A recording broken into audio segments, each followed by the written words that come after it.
Welcome back guys to another explanation of the Breaker Eternal Force। तो chapter की शुरुआत होती है। हाजी कहता है मुझे ये सायोन की माँ के बारे में नहीं पता था। मास्टर सारा कहती है अगर तुम्हें ये नहीं पता था तो तुम्हें ये भी नहीं पता होगा कि ग्विमिन रायोंग के फॉलोअर्स ने ही सायोन की माँ को जान से मारा था। एक सेकेंड, ग्विमिन रायोंग, उन्होंने ही सायोन की माँ पर दोपहर को भीड़भाड़ वाले इलाके में हमला करा ताकि वो सायोन को उकसा सके।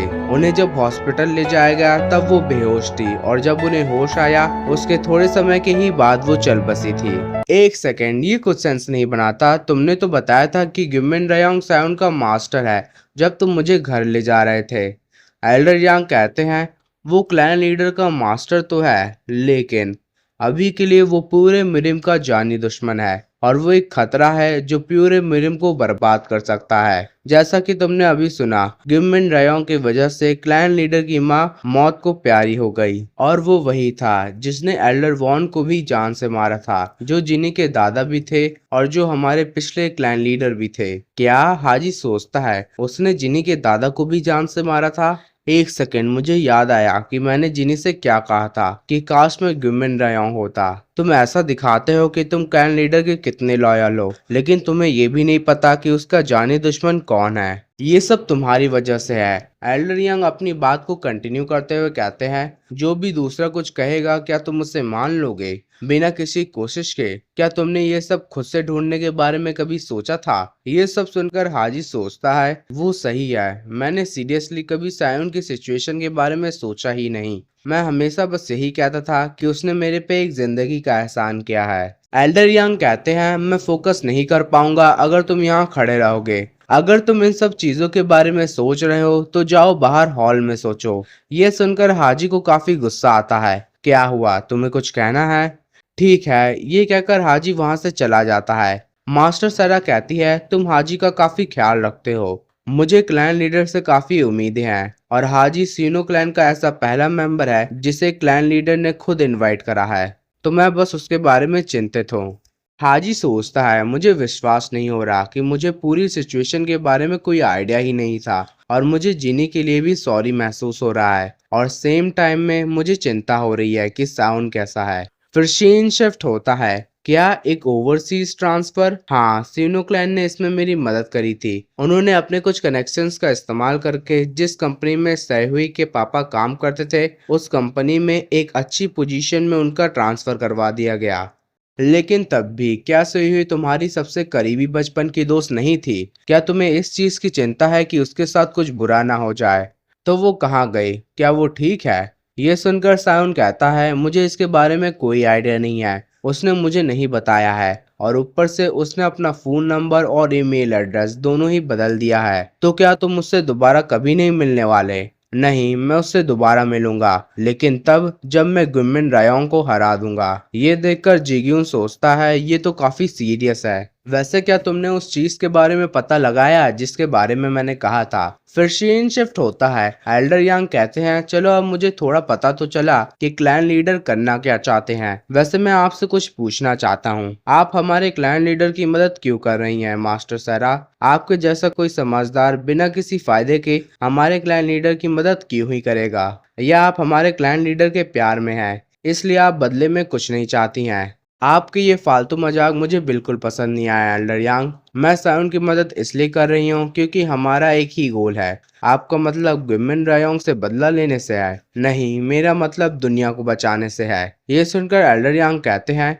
मैं काफी हैरान हूँ, मैंने तो ये सोचा भी नहीं था। प्लीज आगे बताइए। ग्विमिन रायोंग के आखिरी कारनामे की वजह से ब्लैक फॉरेस्ट गैंग के सपोर्टर्स काफी तेजी से बढ़ रहे हैं। ग्विमिन रायोंग की गैंग बस उन्हें मिलिट्री सपोर्ट ही नहीं दे रही है बल्कि वो उन्हें पैसों से भी सपोर्ट कर रही है ताकि वो अपना इन्फ्लुएंस मिरिम में भी बढ़ा सके। मुझे विश्वास है कि काफी सारे छोटे सेक्स ऑलरेडी ही ब्लैक फॉरेस्ट गैंग के अंडर आ चुके हैं। ये सुनकर एल्डर यांग कहते हैं क्या आपके पास इस बात का कोई सबूत है? हाल ही में एक नया ग्रुप बना है जिसका नाम है न्यू रेबल सेक्ट। वो ग्रुप एक तरीके का क्लब है जहां अलग अलग सेक्ट्स के यंग मास्टर न्यूज और इन्फॉर्मेशन को शेयर करते हैं। उनकी कहानियां और इन्फॉर्मेशन को इन्वेस्टिगेट करने के बाद मुझे यकीन हो गया है। ये सुनकर एल्डर यांग कहते हैं तो आपको तो ये सब head of the martial art alliance को बता देना चाहिए था।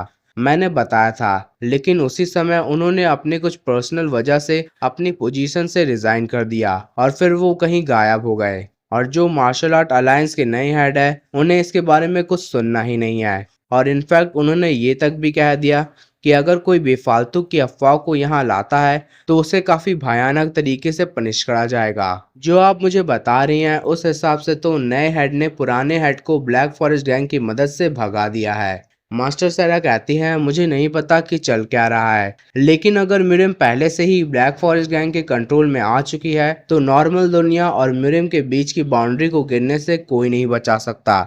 और अगर ऐसा हो जाता है तो जो सायोन की माँ के साथ घटना घटी थी वो आम जिंदगी का ही एक हिस्सा बन जाएगी। सायोन और मैं हम दोनों ही इसे होने से रोकना चाहते हैं। अगर ऐसा है तो इसके बारे में हमें पिछले हेड ऑफ द अलायंस से बात करनी होगी। मैं भी इससे एग्री करती हूँ। अगर ऐसा है तो स्यूंग पिछले हेड ऑफ द अलायंस कहाँ है? फिर शीन शिफ्ट होता है सायोन की तरफ। डंजन ऑफ डूम, हाँ किसी ने उसे वहीं देखा था। सायोन कहता है डंजन ऑफ डूम है कहाँ? ये तो मुझे तुमसे पूछना चाहिए था। जिग्यून कहता है the dungeon of doom Sino clan के ही द्वारा बनाया गया था क्योंकि उन्हें मार्शल आर्ट अलायंस से ऑर्डर मिला था।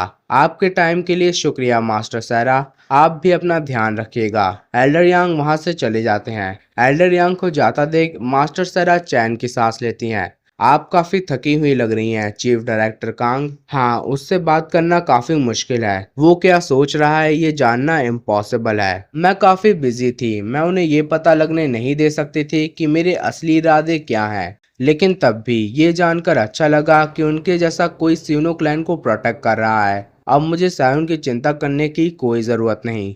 एल्डर यांग हाजी को देखते हैं जो अभी भी मुंह फुलाए बैठा था। तुम काफी सख्त हो सकते हो लेकिन तुम काफी सिंपल हो। तुम जो सोच रहे होते हो वो अपने चेहरे पर दिखाते हो। क्या तुम्हें ये पता है अगर मैं तुम्हें गुमिन रयोंग के बारे में उस दिन सब कुछ बता देता तो तुम क्लैन लीडर के पास काफी अनकंफर्टेबल महसूस करते। ओह अच्छा, तो तुमने मुझे ये सब इसलिए नहीं बताया क्योंकि तुम उसके बारे में चिंतित थे। एल्डर यंग बताते हैं क्लैन लीडर की तरफ से तुम्हारे लिए फीलिंग काफी कॉम्प्लिकेटेड है। तुम्हारा रिलेशनशिप क्लैन लीडर के साथ मुझे उनका रिलेशनशिप गुमिन रयोंग के साथ याद दिलाता है। अगर मैं ध्यान से सोचूं तो अगर तुम्हें इन सब के बारे में पता ही नहीं होता तो अच्छा होता।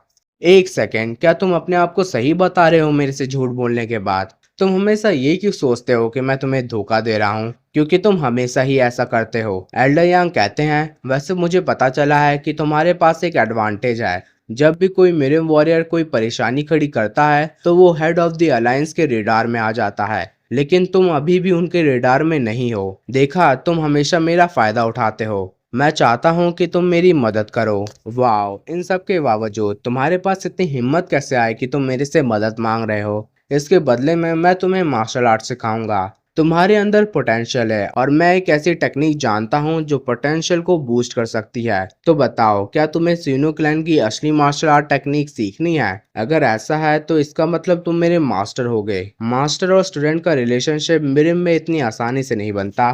तुम इसे प्राइवेट ट्यूशन जैसा सोच सकते हो। सही है, वैसे भी मैं तुम जैसा मास्टर नहीं चाहता। हा, क्या इत्तेफाक है, मुझे भी तुम जैसा स्टूडेंट नहीं चाहिए। वैसे तुम कर क्या रहे हो?